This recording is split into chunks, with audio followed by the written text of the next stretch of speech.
Hey guys, welcome to our channel Learno Word. तो आज हम पढ़ने वाले हैं क्लास 9 की हिस्ट्री से लिया गया हुआ चैप्टर जिसका नाम है French revolution. So let's get started. 1789 में एक विद्रोह स्टार्ट होता है। बेसिकली ये रेवोल्यूशन जो हुआ था वो टैक्स की वजह से हुआ था। इन लोगों ने क्या मांग की इसमें कि limit the power of monarchy. ये विद्रोह मिडिल क्लासेस के बीच और अपर क्लासेस के बीच हुआ था, क्योंकि जो अपर क्लासेस थी वो बहुत ज़्यादा टैक्स लगाती थी मिडिल क्लासेस के ऊपर, तो वहाँ की कंडीशन बहुत ही बुरी हो गई थी। वैसे ही फ्रांस डेप्थ में चल रहा था, क्योंकि अमेरिकन रेवोल्यूशन में फ्रांस ने बहुत ज़्यादा कंट्रीब्यूट किया था, उसका मेन रोल रहा था। एक चीज़ और बता दूँ आप लोगों को, जो ये फ्रेंच रेवोल्यूशन हुआ था ना, ये इंस्पायर हुआ था अमेरिकन रेवोल्यूशन से, क्योंकि यहाँ के लोगों ने कहा कि जब ये एक छोटी सी कॉलोनीज़, मतलब 13 कॉलोनीज़ थी वहाँ की, उन्होंने अपने आप को इंडिपेंडेंट घोषित कर लिया था, तो हम क्यों नहीं इंडिपेंडेंट हो सकते। तो इसलिए ये रेवोल्यूशन जो था ये बहुत ज़्यादा इंस्पायर था अमेरिकन रेवोल्यूशन से। तो 14 जुलाई 1789 को एक इवेंट होता है जिसमें जिसमें ये र्यूमर स्प्रेड होता है कि राजा ने अपनी आर्मी को बोल दिया है कि वो जाए और सरेआम सारे सिटीजन्स के ऊपर गोली सीधा में ओपन फायरिंग कर दे। तो लोग इससे बहुत ज़्यादा ही गुस्से में आ जाते हैं कि नहीं, ऐसा कैसे राजा कर सकते हैं। लोगों की भीड़ ने कहा अब बहुत ज़्यादा हो चुका है, अब हम नहीं सह सकते। तो सीधा करीबन 7,000 मैन और वुमेंस टाउन हॉल के सामने चले जाते हैं और अपने आप को मिलिटिया घोषित कर देते हैं। मिलिटिया मतलब आप समझ लो मीन्स डिफेंस ग्रुप। इनके पास बहुत सारे वेपन्स थे, लड़ने के लिए पूरा ये आ गए थे। बहुत ज़्यादा तोड़ फोड़ हुई, बहुत ज़्यादा इन लोगों ने विद्रोह किया। बैस्टाइल किले के सामने जाके प्रदर्शन करने लगते हैं और राजा से मांग करते हैं कि ये जो मोनार्कियल पावर है इसे लिमिट किया जाए। अब बात करते हैं कॉजेज़ ऑफ फ्रेंच रेवोल्यूशन की। तो सबसे पहला इसमें जो कॉज है वो है सोशल इनइक्वालिटी। अब जो फ्रेंच सोसाइटी थी उस टाइम की, वो 3 स्टेट के फॉर्म में डिवाइडेड थी। अब स्टेट्स क्या है, स्टेट आप समझ लो लेवल्स हैं, जिसमें सबसे ऊपर का जो लेवल है, जो सबसे ऊपर की स्टेट है, वो सबसे सुपीरियर ग्रुप माना जाता था। उसके नीचे के लोग उनसे लेस सुपीरियर, और जो थर्ड स्टेट है वो सबसे ज़्यादा इंफीरियर पीपल में काउंट अप किए जाते थे। जो फर्स्ट स्टेट थी वो थी क्लर्जी, और जो सेकंड स्टेट थी वो थी नोबेलिटी, एंड जो थर्ड स्टेट थी उन्हें थर्ड स्टेट ही बोलते थे। क्लर्जी जो ग्रुप था उसमें प्रीस्ट, पोप्स ये सब काउंट अप होते थे। नोबेलिटी ग्रुप में नोबल्स, ऑफिशियल ये सब आते थे। और थर्ड स्टेट में जैसे बिग बिजनेसमैन हो गए, आर्टिशंस हो गए, पीजेंट्स हो गए, फार्मर्स हो गए, मतलब जो लोअर ग्रुप के लोग थे वो लोग आते थे। सिर्फ यही नहीं, उन्हें कुछ बर्थ राइट भी मिले थे, कुछ प्रिविलेजेस भी थे कि हाँ, जैसे कि क्लर्जी जो थे वो टैक्स नहीं पे करते थे, नोबेलिटी भी टैक्स नहीं पे करते थे, इन लोग टैक्स फ्री ग्रुप माने जाते थे। लेकिन जो थर्ड स्टेट है, सारे टैक्स उनके ज़्यादा ही उन्हीं से पे किए जाते थे। एक और बात, जो थर्ड स्टेट थी ना वो भी हमारे 3 पार्ट्स में डिवाइडेड थी, क्योंकि उसमें जो एजुकेटेड लोग थे वो फर्स्ट नंबर पे आते थे, जैसे big businessman, merchant, court official, lawyers, ये सब फर्स्ट फर्स्ट लेवल के लोग थे। और इन सेकेंड ग्रुप में वो आएंगे पीजेंट्स और आर्टिशन। और थर्ड में जो स्मॉल पीजेंट्स थे, लैंडलेस लेबर और लेबर सर्वेंट्स, ये सब लोग आते थे और थर्ड लेवल में। तो याद रखिएगा कि थर्ड स्टेट भी 3 पार्ट्स में डिवाइडेड है। पहले जो एजुकेटेड लोग थे, थोड़े सुपीरियर मतलब अमीर थे, और सेकेंड ग्रुप में पीजेंट्स और आर्टिशन जिनकी कंडीशन मतलब बीच की थी, ना बहुत ज़्यादा अमीर ना बहुत ज़्यादा गरीब, ऐसे लोग। और थर्ड में जो पढ़े लिखे नहीं थे, बहुत कम पढ़े लिखे थे, मतलब पढ़े लिखे थे ही नहीं, ऐसे लोग। और फार्मर्स थे, ये बेसिकली पीजेंट्स थे, लैंडलेस लेबर्स थे। ठीक है। सिर्फ यही नहीं, जो फर्स्ट और सेकंड स्टेट थी ना, इनके पास प्रॉपर्टीज़ भी ज़्यादा थी। अबाउट 60% ऑफ प्रॉपर्टीज़ इन्हीं के पास थी। नेक्स्ट कॉज है हमारा पॉलिटिकल कॉज। जैसा कि आपको मैंने पहले ही बताया था कि बहुत लंबे समय से फ्रांस जो है अमेरिका को सपोर्ट करता, फाइनेंशियली वो सपोर्ट करा था अमेरिका को, जिसकी वजह से अमेरिका की विक्ट्री हुई थी, तभी वो जीत पाया था। अमेरिकन रेवोल्यूशन जो हुआ था उसमें फ्रांस ने उसे सपोर्ट किया था, पूरा पूरा सपोर्ट था फ्रांस का, जिसकी वजह से अमेरिका जीती थी। इसमें करीबन 2 मिलियन लीवरेज लग चुके थे, जिसकी वजह से बहुत ज़्यादा फ्रांस डेप्थ में चल रहा था। अब लीवरेज क्या होती है? लीवरेज ना करेंसी थी फ्रांस की उस समय की। तो ये जो रेगुलर एक्सपेंसेस लग रहे थे, बहुत ज़्यादा लग रहे थे, आर्मी मेंटेन करने की, कोर्ट ऑफिशियल मेंटेन करने की, ऑफिसेज, यूनिवर्सिटी, स्टेट, सब कुछ चलाना था। तो फ्रांस के लिए बहुत ही मुश्किल हो गया था वो समय, खुद वो डेफ्ट में चल रहा था। अमेरिका तो जीत गया, हम पर फ्रांस को कुछ नहीं मिला, फ्रांस डेप्थ में चला गया था। तो ये था इसका पॉलिटिकल कॉज। एक और बात, ये जो फ्रांस डेप्थ में चल रहा था ना, इस वजह से राजा की ना नीड्स पूरी नहीं हो पा रही थी, ये सब कुछ मेंटेन नहीं कर पा रहे थे, इसलिए सोच रहे थे टैक्स बढ़ाने को। ये भी एक कॉज था कि लोग इसकी वजह से गुस्सा हो गए थे, नाराज़ थे राजा से कि ये टैक्स क्यों बढ़ा रहे, वैसे ही कंडीशन इतनी ख़राब है। अब चलिए हम लोग थर्ड प्रॉब्लम देखते हैं, वो है इकोनॉमिक प्रॉब्लम। अब जो फ्रांस था ना, वहाँ की पॉपुलेशन ना पहले 1715 में 23 मिलियन थी, लेकिन वो 1789 आते आते 28 मिलियन तक बढ़ गई। अब जिसकी वजह से फूड शॉर्टेज हो गया, जो फूड्स की डिमांड थी वो बहुत ज़्यादा बढ़ गई, ब्रेड के प्राइसेस बहुत ज़्यादा हाई हो गए, वेजेस बहुत कम देते थे काम करने के, और प्राइसेस हर चीज़ के बढ़ते चले जा रहे थे, जिसकी वजह से सब्सिडेंस क्राइसिस हो गया। अब सब्सिडेंस क्राइसिस क्या होता है कि जैसे ये जो फूड्स की शॉर्टेज हो रही है, लोगों की बेसिक नीड्स पूरी नहीं हो पा रही है, ब्रेड के प्राइसेस बहुत ज़्यादा हाई जा रहे हैं, तो लोग मतलब बहुत प्रॉब्लमेटिक कंडीशन हो गई थी। तो इसी कंडीशन को हम कहते हैं सब्सिडेंस क्राइसिस, जब लोगों की बेसिक नीड्स पूरी नहीं हो पाती हैं। ठीक है, चलिए आगे देखते हैं। तो अब यहाँ पे बात हो रही है स्ट्रॉन्ग मिडिल मैंस की। स्ट्रॉन्ग मिडिल मैंस कौन थे? जो कुछ एजुकेटेड लोग थे ना थर्ड स्टेट के, जो मैंने पहले बताया था कि big businessman, merchant, court official, lawyers, ये सब थे ना, तो ये एजुकेटेड वर्ग के लोग थे थर्ड स्टेट के। तो इन लोगों ने सोचना शुरू किया और इन्होंने कहा कि ये जो राजा को, नोबेल्स को और क्लर्जी को जो बर्थ राइट मिले ना, ये सब नहीं मिलने चाहिए, जो प्रिविलेजेस इन्हें इन्हें मिले हुए हैं ये सब नहीं मिलने चाहिए। लोगों के अंदर एक ही फीलिंग होनी चाहिए, वो होनी चाहिए इक्वलिटी और फ्रीडम। ये कॉन्सेप्ट लाना चाहिए। अब ये सब ना डिस्कस कहाँ पे होता था? ये सब फिलोसफर थे जो ये सब डिस्कस करते थे, आपने नाम सुने होंगे। आपने नाम सुना होगा जॉन लॉक का। इन्होंने, ये एक फिलोसफर थे जिन्होंने एक बुक लिखी थी, two treatises of common, two treatises of government. Okay, तो इसमें इन्होंने बात की थी कि जो राजा को बर्थ राइट मिले हैं, जो प्रिविलेजेस मिले हुए हैं, वो सब ख़त्म करने चाहिए और लोगों को एज अ इक्वलिटी, मीन्स सब इक्वल हैं इस बेसिस पे रखना चाहिए। मीन्स यही बेसिक आइडिया यही था कि राजा की जो बर्थ प्रिविलेजेस उन्हें मिले हुए हैं वो सब कुछ ख़त्म करने चाहिए। आपने दूसरा नाम सुना हुआ होगा, जॉन जैक रूसो। बेसिकली अगर आप बुक में पढ़ोगे तो इनका नाम जैसा लगता है कि जीन जैक रूसो लिखा है, इसे कोई जीन नहीं पढ़ेगा, ये जीन नहीं, ये एक फ्रेंच नेम है, इसलिए इसे जॉन जैक रूसो पढ़ा जाएगा। ठीक है, तो एक सोशल कॉन्ट्रैक्ट बुक थी जो जॉन जैक रूसो के द्वारा लिखी गई। तो इन्होंने उसमें बात की थी कि life of the people should be protected, मतलब लोगों की जो लाइफ है उसे प्रोटेक्ट करना चाहिए एक कॉमन लॉ के द्वारा। मीन्स एक कॉमन लॉ होना चाहिए जिसमें लोगों की लाइफ को प्रोटेक्टेड करने की बात हो। सीधा सीधा यही मतलब था कि एक कॉमन गवर्नमेंट होनी चाहिए, उसके अनुसार सब कुछ चलना चाहिए। यहाँ पे जो बर्थ प्रिविलेजेस के जो कॉन्सेप्ट हैं इन सबको ख़त्म करने चाहिए। अब जो थर्ड हमारे फिलोसफर है वो है मॉन्टेस्को। मॉन्टेस्को ने लिखा था स्पिरिट ऑफ लॉ। इसमें इन्होंने बात किया था कि गवर्नमेंट जो है वो 3 ऑर्गन्स में डिवाइडेड होनी चाहिए। The first one is legislative, the second one is executive and the third one is judiciary. जिसके बेसिस पे आज की आपकी गवर्नमेंट वर्क कर रही है, उसी के बेसिस पे हमारा कॉन्स्टिट्यूशन के ऑर्गन्स डिवाइडेड हैं। तो वो आइडिया जो है ना वो यहीं से लिया गया था।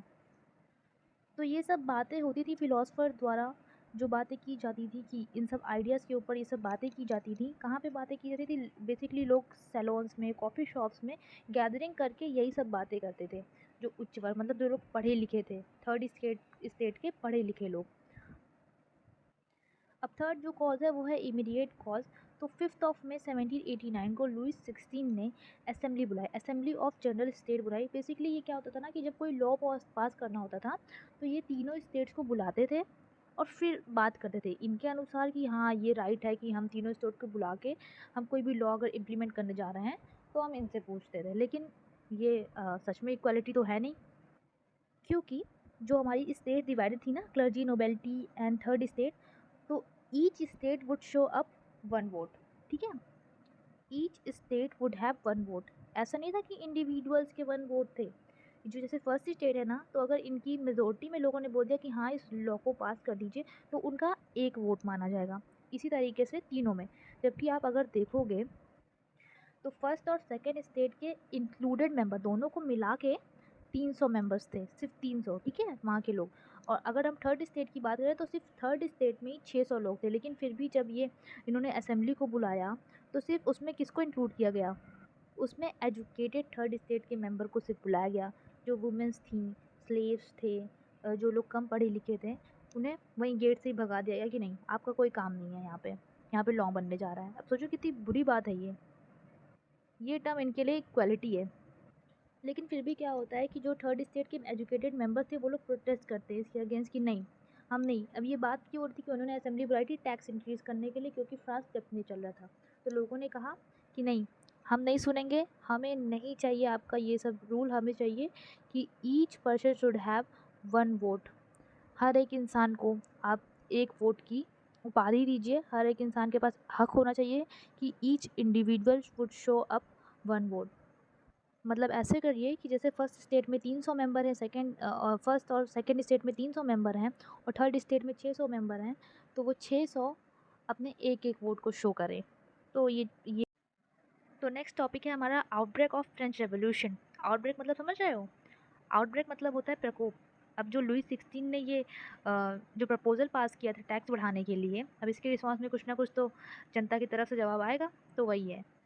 तो 5 मई 1789 को जो इन्होंने प्रपोजल पास किया था टैक्स बढ़ाने के लिए, तो फर्स्ट और सेकंड स्टेट में ना 300 रिप्रेजेंटेटिव थे। मैंने आपको पहले बताया था। तो वो लोग जो थे वो रोज़ में बैठे हुए थे सामने सामने, और जो 600 मेंबर्स थे थर्ड स्टेट के, उन्हें साइड में पीछे की तरफ खड़ा करा दिया गया। कितनी बुरी बात है, कितना अजीब सा है, अजीब लगता है ये चीज़।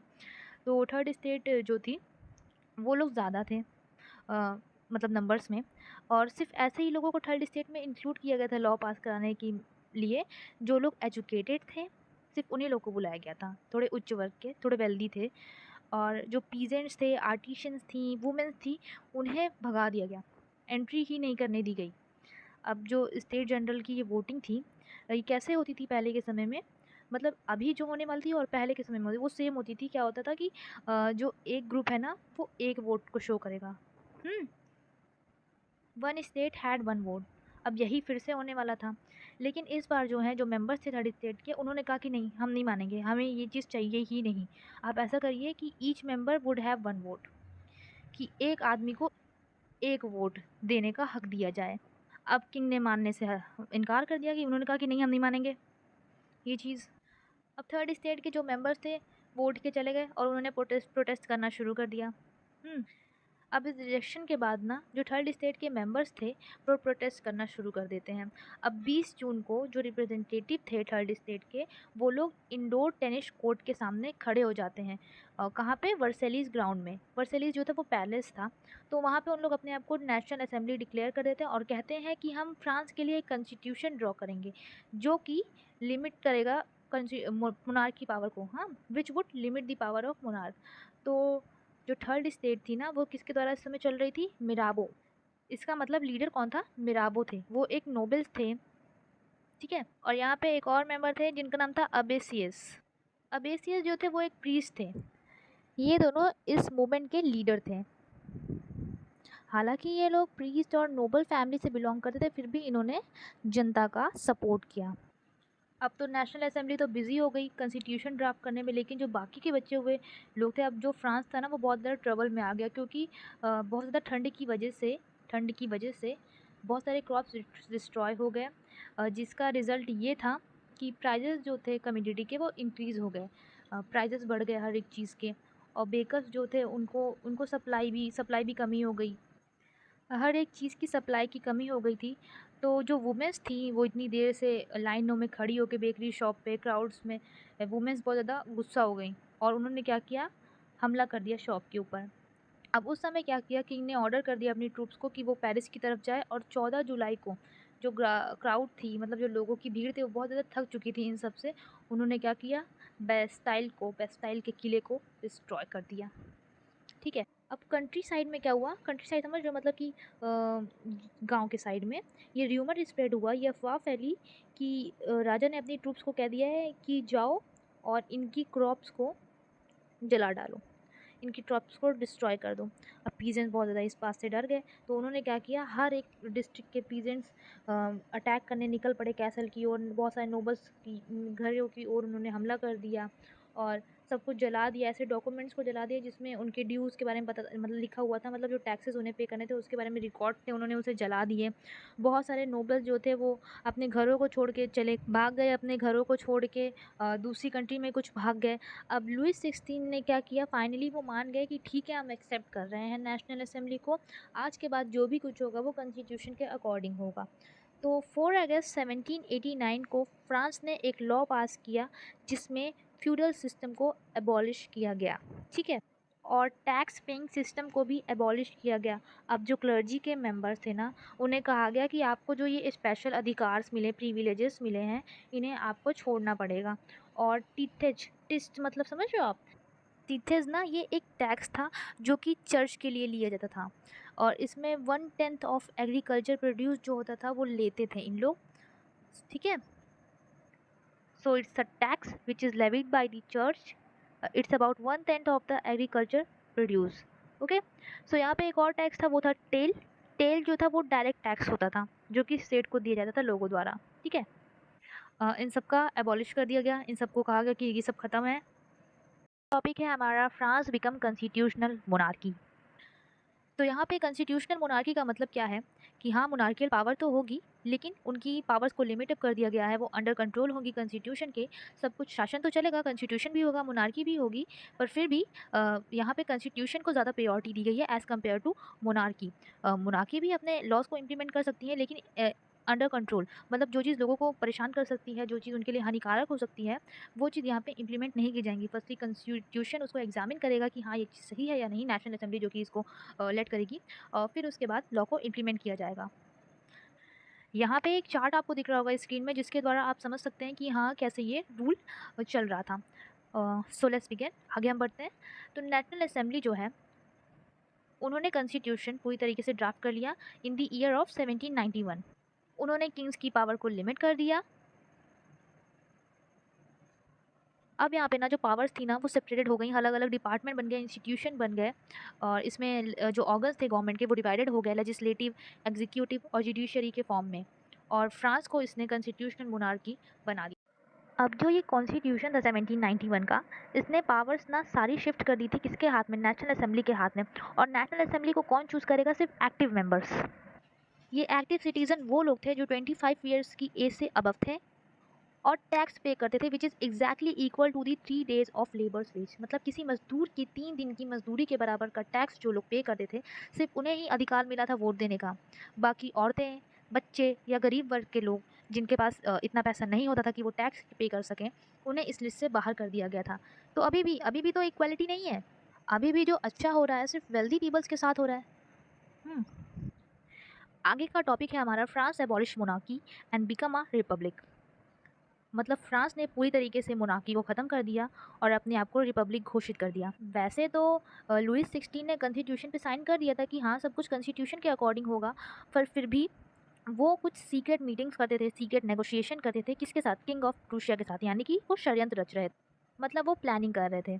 अब जो रूलर्स थे अदर नेबरिंग कंट्रीज़ के, पड़ोसी देश के जो और सारे रूलर थे ना, वो लोग बहुत ज़्यादा चिंता में थे। क्यों? क्योंकि फ्रांस डेवलप हो रहा था और उसकी वृद्धि हो रही थी भाई, इंडिपेंडेंट हो रहे थे लोग, तो वो चीज़ उन्हें खल रहा था। जैसे होता नहीं हमारे पड़ोसियों को, अगर आप कुछ बढ़ गए हो आगे, आपने कुछ अचीव कर लिया लाइफ में, तो उन्हें बहुत दिक्कत होती है इन सब चीज़ों से। तो ऐसा ही था, जो अदर रूलर्स थे ना, उन्होंने ट्रूफ भेजने के लिए प्लानिंग की, लेकिन उससे पहले ही नेशनल असेंबली ने 1792 में वॉर डिक्लेयर कर दी अगेंस्ट प्रूशिया और ऑस्ट्रिया। बहुत सारे वॉलंटियर्स ने आर्मी को ज्वाइन किया और उनके लिए ये वॉर एक ऐसी वॉर बन गई थी जो कि अगेंस्ट किंग और अरिस्टोक्रेट्स थी, जो कि पूरे यूरोप में फैल चुकी थी। अब रेवोल्यूशन तो हुआ, लेकिन इसकी वजह से इकोनॉमिक डिफ़िकल्टीज़ बहुत ज़्यादा बढ़ गई। जो कॉन्स्टिट्यूशन था 1791 का, उसने सिर्फ पॉलिटिकल राइट्स ऐसे लोगों को दिए थे जो रिच सेक्शन ऑफ सोसाइटी से बिलोंग करते थे। तो इसी की वजह से कुछ पॉलिटिकल ग्रुप्स भी इस्टेब्लिश हुए, जिसमें से एक ग्रुप था जैकोबिन्स। जो मेंबर थे जैकोबिन्स क्लब्स के, वो mainly less prosperous section of society से बिलोंग करते थे, जो कि बहुत ज़्यादा अमीर वर्ग के लोग नहीं थे। इसके जो लीडर थे उनका नाम था मैक्सिमिलियन रॉबर्टस्पियरे।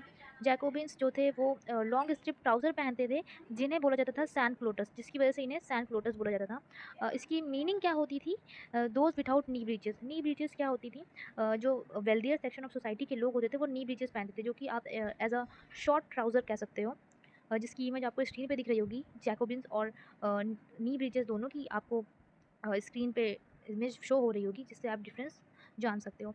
अब इन दी समर ऑफ 1792 जैकोबिन्स ने प्लान किया एक रिवॉल्ट, जिसमें बहुत सारे नंबर ऑफ पीपल ने पार्ट किया पेरिस के, और वो सब गुस्सा था, उनके अंदर आक्रोश था। किस लिए? क्योंकि बहुत ज़्यादा हाई प्राइजेस हो गए थे फूड के और उनकी सप्लाइज़ के, सॉरी उनकी सप्लाइज़ बहुत ज़्यादा शॉर्ट हो गई थी, जिसमें बहुत सारे लोग मारे जाते हैं, किंग्स के गार्ड्स को मार दिया गया, और फिर इसके बाद इन लोग अपने आप को एज आ रिपब्लिक इंट्रोड्यूस कर देते हैं और मोनार्की का फुल एबॉलिश हो जाता है।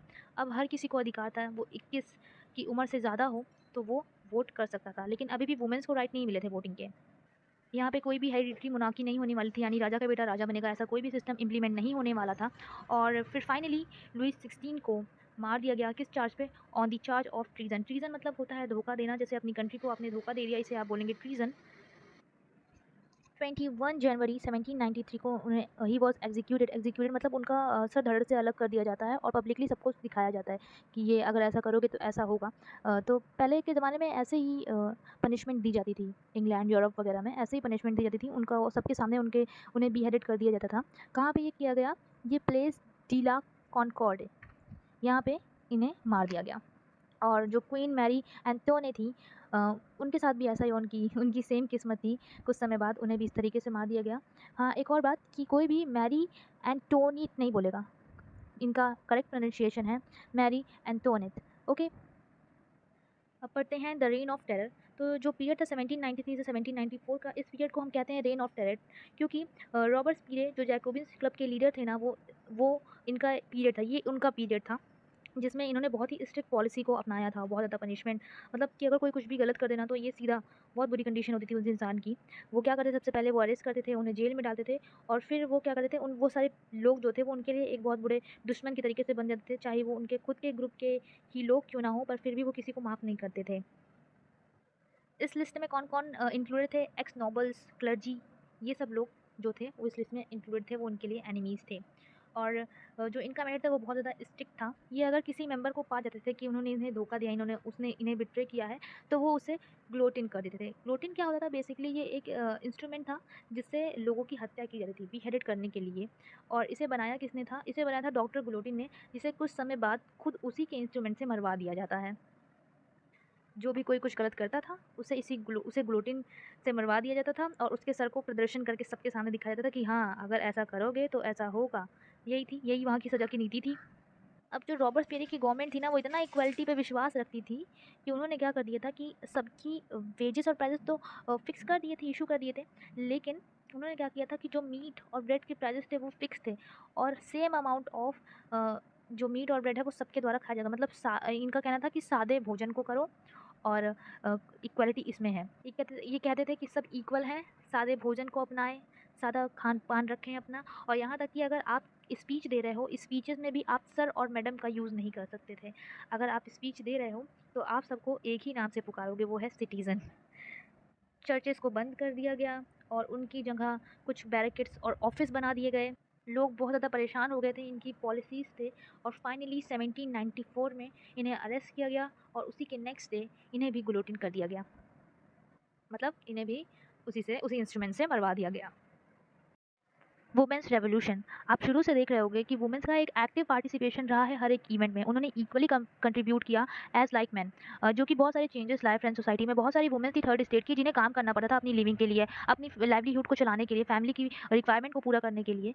उनके वेजेस बहुत ज़्यादा कम थे एज़ कम्पेयर टू मैन, और वो इन सब चीज़ों को डिस्कस करती थी। और बहुत सारी वुमेंस ने हालांकि बात भी की इन सब चीज़ों के ऊपर। उन्होंने क्या किया कि अपने ओन पॉलिटिकल ग्रुप्स चलाने शुरू किए, अपने ओन न्यूज़पेपर पब्लिश करने शुरू किए। उनकी मेन डिमांड ये थी कि उन्हें भी सेम पॉलिटिकल राइट्स मिलें, मैन की तरह, आदमियों की तरह उन्हें भी सेम पॉलिटिकल राइट्स मिलने चाहिए। वुमेंस की पोजीशन को इम्प्रूव करना चाहिए, सेम लॉ इंट्रोड्यूस होने चाहिए। उनके स्ट्रगल्स जो थे वो बहुत सारे पार्ट्स में टेक प्लेस किए, वर्ल्ड के बहुत सारे पार्ट्स में वुमेंस ने सोचना शुरू किया, इन सब मुद्दों पे बात होनी शुरू हो गई। अब इन फाइनली 1946 में women's in France won the right to vote, मतलब 1946 में फाइनली वुमेंस को अधिकार मिल गया राइट टू वोट। जब ये कॉन्स्टिट्यूशन 1791 का इम्प्लीमेंट हुआ था ना, तो वुमेन्स बहुत ज़्यादा डिसपॉइंट हुई थी, क्योंकि उन्हें पैसिव सिटीजन की तरह देखा जा रहा था, उन्हें कोई राइट नहीं था वोटिंग का, और जो डिमांड थी वोटिंग की, जो वोटिंग राइट मिले थे वो सिर्फ मेंस को मिले थे। उन्होंने भी डिमांड की कि हमें भी राइट टू वोट मिले, हमें भी एक्टिव पार्टिसिपेशन चाहिए पॉलिटिकल ऑफिस में। लेकिन जो रेवोल्यूशनरी गवर्नमेंट थी उन्होंने कोई ऐसा लॉ इंट्रोड्यूस नहीं किया जो कि वुमेन्स की कंडीशन को इम्प्रूव कर सके। अब जो चेंजेस आए थे तो उसमें स्टेट ने स्कूल्स स्टार्ट किए, और ये कंपलसरी कर दिया हर एक गर्ल्स के लिए कि उन्हें स्कूलिंग लेनी है, उन्हें भी पढ़ाई करनी है। उनके फादर उन्हें कभी फोर्स नहीं करते थे अब कि उन्हें शादी करनी है, ऐसा कुछ नहीं था। और जो डिवोर्स थी वो उसका भी राइट उन्हें मिल चुका था कि अब both man and women have right to divorce, मतलब वो डिवोर्स दे सकते थे, कोई भी रीज़न हो, ज़रूरी नहीं है वो। दोनों के पास अधिकार था। और वो अब वुमेन्स जो थी वो जॉब्स कर सकती थी और वो आर्टिस्ट बन सकती थी और स्मॉल बिजनेसेस रन कर सकती थी, मतलब उन्हें फाइनली राइट मिल गया था। और दी एबॉलिशन ऑफ स्लेवरी, अब जो यूरोपियंस था उनका मन नहीं होता था कि वो कॉलोनीज़ में जाएँ करीबियन की और वर्क करें। हालांकि वो बहुत ज़्यादा एक इम्पॉर्टेंट सप्लायर थे टोबैको, इंडिगो, शुगर, कॉफ़ी की, लेकिन शॉर्टेज ऑफ लेबर्स इस वजह से बढ़ता चला जा रहा था। तो इसी वजह से स्लेव ट्रेड शुरू हुआ 17th सेंचुरी में।